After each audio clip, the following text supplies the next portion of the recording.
laascaano iyo wixii ka socday waxay la tahay ku celcelis uma baahna dawladda Soomaaliyeed mowqifkeeda waa la yaqaanaa horay u cabirtay horay u sheegtay mowqifku waa sidii laakiin waxaan rabaa inaan sheego dawladdan federaalka waxay dawladdu tahay from low iyo caday ilaa iyo Ras Kamboni wixii inta ka soo hooseeyay annaga naga hooseeya wixii ka dhaca waxaan leenahay faa'iido ma keenay calankan buluugaay hargeysana calan buu yahay laascaanoodna calan buu yahay booramana calan buu yahay berberana calan buu yahay ayaguna ka yimid sidaa darteed bottom line waxa waaye wiil Soomaaliyeed in loo dhinto ma ogolin nabadgelyo rabnaa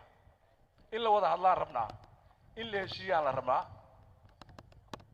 ama boorama ka socoto ama meel kale ka socoto waxaan dadka ugu baaqaynaa deganaansho nabadgelyo wada hadal iyo wax kasto jira in wada hadal lagu dhameeyo maamulka iyo dawladda Somaliland waxa saaran xil gaar ah oo ka saaran nabadgelyada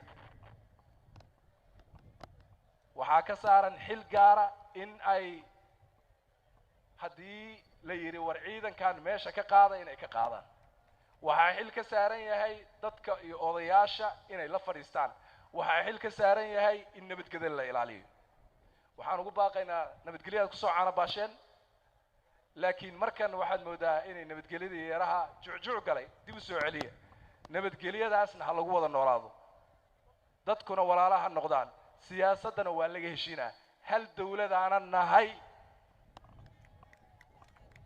aynu taas rumaysnaano yaan la fogaanin waa la doogayaan la dacaroon dadka isdhalay wada dhashay yaa tolay isqaawiyay kala cararayda hal juuj yaa la wala hal xishoodo waa la doogayaan la dacaroon yaan la fogaanin yaan la isku fogaanin yaan shacabkeena laynaan iska laynin waxaan bari qoomamayn doonay inaan maanta ku dhaqaaqin